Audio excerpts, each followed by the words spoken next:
আর সবকিছু বলতে ও হয়তো বলতে চাইছিল একটা বিশাল অর্ধেক মানুষ অর্ধেক সিংহের সৌধ, যেটার ভিতরে অনেক গোপনীয়তা লুকিয়ে আছে। আমরা এখন স্ফিংসের সামনে ডক্টর জাহির সাথে, যিনি এখানে সবকিছু ডিসকভার করেছেন। আমি অনলাইনে পড়েছিলাম স্ফিংসের নিচে একটা মন্দির আছে পুরো সোনা দিয়ে ভর্তি, আর আমরা সেটা খুঁজে বার করব। কে সঠিক বলো, ডক্টর জাহি নাকি ইন্টারনেটের আজেবাজি থিওরি? ঠিক আছে জিমি, হ্যাঁ বলুন। একটু ধরো। ও, এটা কি এন্ট্রান্স? হ্যাঁ, আমার বিশ্বাস হচ্ছে না আমি স্ফিংসের ভেতরে ঢুকছি। আমি দেখতে চাই মন্দির আদৌ আছে কিনা। আমার মনে হয় না আমি এখানে ফিট হব। না হয়ে যাবে। ও, এটা তো দারুণ। দেখা যাক লুকোনো সোনা আছে কিনা। জাহি, আমি দেখতে পাচ্ছি একটা ফাঁকা গর্ত। আমি চাই এক্ষুনি তুমি একটা স্টেটমেন্ট দাও। আহ, আমি স্টেটমেন্ট চাই। ঠিক আছে জাহি, স্ফিংসের ভেতরে কিচ্ছু নেই। জিমি, তুমি ইতিহাস করতে চলেছো। ইতিহাসে নাম লেখানোর চেয়ে ভালো ভবিষ্যতের জন্য কোনো বার্তা রেখে যাওয়া। তোমার কি মনে হয় এখানে পেপারটা কতদিন ঠিক থাকবে? হাজার হাজার বছর। সত্যি? আমরা এটা মাটিতে পুঁতে দেবো। এই লেটারটার সাথে গোল্ড সোয়ার্মও রাখা যাবে? অবশ্যই। এটার মূল্য $10,000। সত্যি, এটা ভবিষ্যতের জন্য। ও, ইন্টারনেটের থিওরি তাহলে ঠিক প্রমাণিত হলো, কারণ স্ফিংসের ভেতরে এখন তো সোনা রাখা আছে। এর জন্য রেয়ার সোয়ামকে ধন্যবাদ জানিও। সবাইকে বলছি, আশা করবো তোমরা কেউ এটাকে চুরি করবে না। আমি তখন অবাক হয়ে ভাবছিলাম যে বাকিরা এখন কি করছে। তারপর আমি ওপর থেকে এই সাউন্ডটা শুনতে পেলাম। জাহি, তুমি কি হেলিকপ্টারের সাউন্ড পাচ্ছ? আমার বিশ্বাস হচ্ছে না আমরা এটা করছি। কোনোভাবে ছেলেরা মিশরের মিলিটারি গভর্নমেন্টকে রাজি করিয়েছিল যাতে ওরা হেলিকপ্টারে ঘুরতে পারে যখন আমি আর জাহি স্ফিংস এক্সপ্লোর করছি। আজকের দিনটা দুর্দান্ত। কিন্তু এই অভিযানের সব থেকে আকর্ষণীয় মুহূর্তটা এখনো বাকি ছিল। যখন তুমি আমাদের গ্রেট পিরামিডের টপে নিয়ে যাবে তখন তুমি ক্যামেরার সামনে এমন কিছু দেখাবে যা আগে দেখা যায়নি। অসাধারণ কিছু কোনো জিনিস। স্পয়লার নয়, এই ভিডিওটা যত এগোচ্ছে ততই ভালো হয়ে যাচ্ছে। আর আমরা পিরামিডের টপে যাওয়ার আগে আমরা ভাবলাম আরো কিছু গোপন রহস্য জানা যাক, এমন জায়গায় যাওয়া যাক যেখানে আগে কেউ কখনো যায়নি। রামি, আমরা কোথায় আছি? আমরা এখন টুম অফ এমেরিতে আছি। এটা এমন একটা জায়গা যেখানে সম্পূর্ণভাবে মানুষের যাওয়া আইনত নিষিদ্ধ। সেই জন্যই আমরা এখানে যাব। ভেতরে যাওয়ার আগে একটা খুব গুরুত্বপূর্ণ কথা বলে রাখি, হ্যাঁ। কেউ দেওয়ালে হাত দেবে না। তুমি শুনেছো নোলান? এই, হ্যাঁ, নোলান, একদম বুঝে তোমাকে গেছি। ভেতরে যেতে হবে না, তুমি বাইরে থাকো। তুমি- তুমি হ্যাঁ, ফিঙ্গার ঠিক আছে, আমি দেয়ালে টাচ করব না। ফিঙ্গার ফুট তুমি ওয়াল টাচার। কি বলছো? ওয়াল টাচার? এই বাটার ফিঙ্গারস। ও, তৈরি? হ্যাঁ, আমি ভেবেছিলাম সব দেখে ফেলেছি, কিন্তু এখানে ঢুকে যা দেখলাম সেটার জন্য আমি একেবারেই প্রস্তুত ছিলাম না। ও, সবাই ভেতরে চলে এসো। ও মাই গড, ও, এটা খুব সুন্দর। এই টুমটা ছিল তখনকার দিনের হাই প্রিস্টের, মানে এখনকার দিনের ওই পোপের মতো। এখানে কাউকে অ্যালাউ করা হয় না, কারণ এই রংগুলো 4600 বছরের পুরনো। আমরা এগুলো নষ্ট করতে চাই না। এই আঁকাটা তাহলে 4600 বছরের পুরনো? একদম 4600 বছরের চারিদিকে পুরনো। আঁকা রয়েছে। ও, এই ধরনের টুমগুলো আমাদের কাছে এক একটা পিরামিডের থেকেও বেশি গুরুত্বপূর্ণ, কারণ এগুলো মিশরীয়দের ডেইলি লাইফটা এক্সপ্লেন করে। এই ছবিটার মাধ্যমে আমরা বুঝতে পেরেছি কিভাবে প্রাচীন মিশরীয়রা ওয়াইন তৈরি করত। সত্যি? ওরা এখানে আঙুরগুলোকে ফেলতো, তারপর এখানে পেশাই চলতো, তারপর সেটা বোতলে ভরা হতো। তার মানে এটা 5000 বছর আগের একটা ইউটিউব ভিডিও? হ্যাঁ, এটা কিভাবে তৈরি করা হয় তার ভিডিও। ভাই এটা আমার দেখা সব থেকে সুন্দর ঘর। দাঁড়াও কার্ল, এদিকে আরো আছে। ও, এগুলো আবার কি? এরা হচ্ছেন সাধারণ প্রাচীন মিশরীয় আচ্ছা। যারা প্রাত্যহিক কাজকর্ম করছেন। অনেক রকম জিনিসপত্র যেমন ব্র্যান্ডি, বিয়ার পুরোহিতকে দেওয়া হচ্ছে রোগ মুক্তির জন্য। আচ্ছা, পুরোহিতদের সিজন 2 মিস্টার বিস ল্যাব শ্রম দিলে কেমন হতো, যেগুলো এখন পাওয়া যাচ্ছে? আমার মনে হয় ওদের সত্যিই খুব ভালো লাগতো। মিস্টার বিস ল্যাব শ্রম সিজন 2 এর গুঞ্জনের মতো মিশরে আমাদের চতুর্থ দিন সবেমাত্র শুরু হয়েছিল। আমরা আজকে শ্রমিকদের সমাধি দিয়ে শুরু করব আর একটা খনন কাজও করব। আজকের দিনটা দারুণ হবে, চলো একটু মজা করা যাক। এই মুহূর্তটাকে আর একটু ভালো করতে ফেস্টিভ্যাল চকলেট খাওয়া যাক। ও দাঁড়াও, সবার জন্য এনেছো? হ্যাঁ, তোমরা পিরামিডের দিকে তাকাও। হ্যাঁ ভাই, পিরামিড দেখতে দেখতে ফেস্টিভ্যাল খাওয়ার মজাটাই আলাদা। আর যেহেতু মাত্র 22 ঘন্টা বাকি আছে তাই ক্যামেলের থেকে আরেকটু দ্রুত কিছুর কথা আমি ভাবলাম। ঠিক আছে জিমি, তৈরি? হ্যাঁ, তৈরি। চলো, খুব ভালো লাগছে। এটা দারুণ। এটাতে খুব মজা হচ্ছে। চলো যাওয়া যাক, পিরামিড দেখতে দেখতে পাগল হয়ে গেছি আমরা। আমরা কেন ক্যামেল রাইড করছিলাম?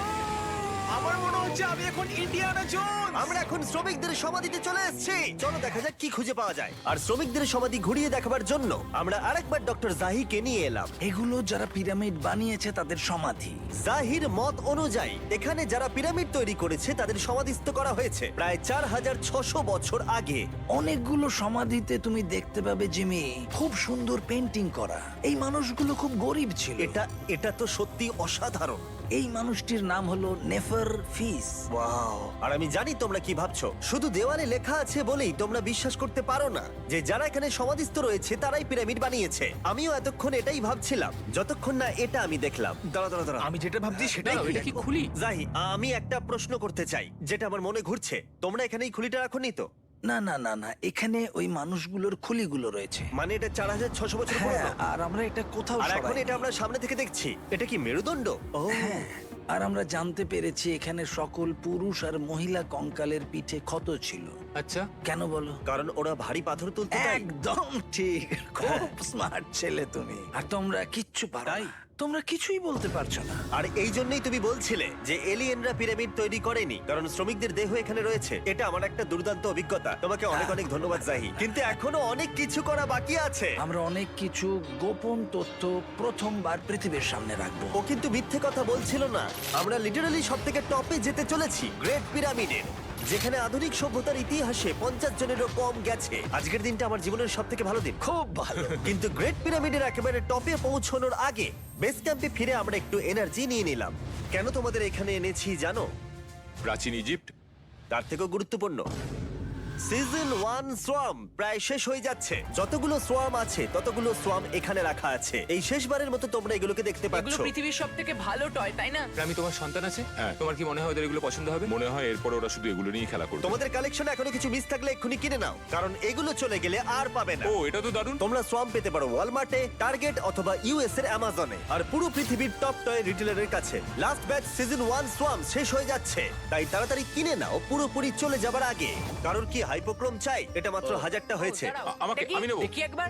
ও ঠিক আছে, কাল এটা নিয়ে নিল। আর যার জন্য সবাই এতক্ষণ আমরা অপেক্ষা করছিলাম, ফাইনালি এবার আমরা গ্রেট পিরামিডের টপে যাব। পিরামিডের ওই অংশ অব্দি আমরা যেতে চলেছি, দেখা যাক কি হয়। আর আমরা যাতে এই পুরো পিরামিডটাকে এক্সপ্লোর করতে পারি, তাই আমাদের গাইডরা পরামর্শ দিল পিরামিডের সব থেকে উঁচু জায়গায় যাওয়ার আগে সবচেয়ে নিচু জায়গায় যাওয়ার, পিরামিডের কয়েকশো ফুট নিচে। কেন আমরা এই 300 ফুট গভীর টানেলের মধ্য দিয়ে নিচে যাচ্ছি? আরে তুমিই তো এইসব জায়গায় যেতে চাও যেখানে কেউ যেতেই চায় না। কেন ফেরাওরা ওঠার জন্য একটা সুন্দর সিঁড়ি তৈরি করেনি? কারণ তারা তাদের মমি আর ধনসম্পত্তি প্রোটেক্ট করবার জন্য এসব করেছে, এছাড়া আর কোনো কারণ 6 নেই। ফুট 5 ইঞ্চি হওয়ার জন্য আমার পিরামিডে এসে আফসোস হচ্ছে। হ্যাঁ ভাই, ঠিক বলেছো। দেখো কতটা গভীর এই টানেলটা। কেন আমি এত লম্বা হলাম? প্লিজ বলে যে আমরা অর্ধেক রাস্তায় এসে গেছি। না না, Please। আমরা অর্ধেকটাও আসিনি। আরো মিথ্যে বলছিল না। এই টানেলটা এখনো কয়েকশো ফুট বাকি আছে, আর এই সরু পথ দিয়ে 1 ঘন্টা ধরে কষ্ট করে যাওয়ার পরে আমার হাঁটু জিমি, মনে হচ্ছে যেন আমাদের জ্যান্ত কবর দেওয়া হচ্ছে। আমরা ফাইনালি পৌঁছে গেলাম নিচে। ও কতক্ষণ পরে দাঁড়ালাম, পাগল হয়ে যাওয়া অস্বাভাবিক নয়? আমরা এই এতটা নিচে প্রায় 300 ফুট হামাগুড়ি দিয়ে এলাম। ওরে বাবা, আমার পাটা গেল, খুব ব্যথা করছে। ও, এটা তো অনেক বড়। যখন আমরা প্রথম ডিসকভার করেছিলাম, যখন এখানে এলাম, এই এত বড় চেম্বারে এখানে একটা কিচ্ছু ছিল না। এটা খালি কেন রয়েছে? এটা একটা ফাঁদ। ওরা এত কষ্ট করে একটা ফাঁদ তৈরি করেছিল?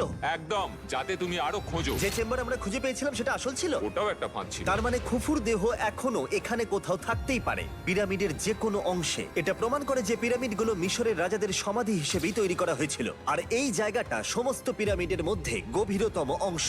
শোনো, আমি হতে চলেছি পিরামিডের সবথেকে গভীরে যাওয়া মানুষ। আমি এখন পিরামিডের সবথেকে লোয়েস্ট পয়েন্টে আছি। আর যেহেতু এখন আমরা পিরামিডের সব থেকে নিচু অংশে চলে এসেছি, তাই এবার যাব টপে। এখান থেকেই আরেকটা রাস্তা আমাদের নিয়ে গেল ওপরের দিকে, যেখানে আমরা দেখা করলাম ডক্টর জাহির সাথে, যে আমাদের পিরামিডের টপে নিয়ে যাবে। এখন তোমাদের মধ্যে যে কোনো 5 জন আমাদের সঙ্গে ওপরে যেতে পারবে। মাত্র 5 জন? হ্যাঁ, 5 জন। কে তাহলে থাকবে? ঠিক আছে। Rock paper scissor shoot. Nolan, তোমাকে ছাড়া খারাপ লাগবে। আমি জিতে গেছি। আর সেখান থেকে আমরা গেলাম আবার সেই করিডোরে যেখান থেকে আমরা ডে 1-এ রাজার সমাধির কাছে গেছিলাম। আমরা শুরু করেছিলাম এই ভিডিওটা এখান দিয়ে নিচে গিয়ে, কিন্তু এই ভিডিওটা শেষ করব টপে হিডেন চেম্বারে গিয়ে। আর গত 5000 বছরে সর্বমোট 50 জনেরও কম মানুষ ওপরে গেছে। বলা হয়নি আমার উঁচু জায়গায় ভয় লাগে? এখন এসব বলে আর কোনো লাভ নেই। আর তোমাদের বলে রাখি, ওপরে ওঠাটা এতটাও সহজ নয়। ওই সিঁড়ি দিয়ে ওপরে উঠে আমাদের আরেকটা সরু প্যাসেজ দিয়ে যেতে হতো। এই চ্যালেঞ্জের শেষ ঘন্টায় আমরা পিরামিডের টপে উঠছি। এটা খুব কঠিন। খুব ভালো জিমি, খুব ভালো। আমি ভেবেছিলাম এটা সহজ হবে। এটা এখানে আবার কি? আমরা এখন 3 নম্বর চেম্বারে রয়েছি। নিচে আরো 2টো চেম্বার আছে, ও, কিন্তু আচ্ছা। সব থেকে ইম্পর্টেন্ট চেম্বার গুলো হলো 3, 4 আর 5। এবার রুম নাম্বার 4-এ যাব। ঠিক আছে, চলো উঠতে থাকি। ওকে, চলো। 4 নম্বর চেম্বার। ও কার্ল, এটা একবার দেখো। দেখো, আমরা আর কিছুক্ষণের মধ্যেই পিরামিডের একেবারে টপে পৌঁছে যাব। এটা আমার সব থেকে প্রিয় ভিডিও হতে চলেছে। কত ভালো লাগছে তাই না, যে নোলান এখানে নেই। হ্যাঁ সত্যি আমার খুবই ভালো লাগছে। যাই হোক, চলো টপে যাওয়া যাক। চলো যাওয়া যাক। ও মাই গড, ও জাহি, হ্যাঁ, তুমি এসব করো কি করে? সেটা বলতে পারবো না। আর এখন আমরা পৌঁছে গেছি পিরামিডের হাইয়েস্ট পয়েন্টে। আমরা পেরেছি চ্যান্ডলার। ও মাই গড, এখানে অনেক বাদুড় রয়েছে। জিমি ওইদিকে দেখো। এভাবে ভিডিওটা শেষ হবে আমি ভাবিনি। আর 2 মিনিট বাকি আছে আর আমাদেরকে অ্যাটাক করেছে। ও, ও, বাঁচাও! জেমে, এদিকে এসো। এগুলো একটা গ্যাং এর নাম যারা পিরামিডটা বানিয়েছিল। হ্যাভার মানে দল, সিমসু মানে বন্ধু, কার্তুস খোফু। এটার মানে একটা গ্রুপ, বন্ধু স্ল্যাশ গ্যাং, হ্যাঁ, কুকুর। আর এটা 4600 বছর আগে লেখা হয়েছিল। একদম। এই ভিডিও জুড়ে আমরা পিরামিডের উৎপত্তি সম্পর্কে যতটা সম্ভব শিখেছি, আর মিশরবিদরা যতটা সম্ভব প্রমাণ খুঁজে পেয়েছেন তা আমাদের দেখিয়েছেন। মিশরীয়রাই হ্যাঁ। এগুলো বানিয়েছে। শ্রমিকদের সমাধি থেকে শুরু করে পাশেই মানুষের হাড়গোড় পড়ে থাকা প্রমাণ করে দেয় যে পিরামিড মিশরীয়রাই তৈরি করেছে। আমরা স্ফিংসের নিচে গুপ্তধনের সন্ধানও করেছি, নিচে কোনো এলিয়েন নেই। গবেষকরাও এটা বলেছে যে এই গ্রাফিটি এবং দেওয়ালে এই চিত্রকলাগুলো প্রমাণ করে দেয় প্রাচীন মিশরীয়রা ফেরাওদের সমাধি হিসেবে এগুলো তৈরি করেছিল। আমাদের অভিযান এখানেই শেষ হলো। আমি জানি না কেন ইজিপ্ট আমাদের এসব করবার অনুমতি দিয়েছে, কিন্তু আমি খুবই কৃতজ্ঞ। এই কান্ট্রির জন্য অনেক বড় শাউট আউট, তোমরা খুবই ভালো। এসক্রাইব করো মিস্টার ওটা বিস্ট।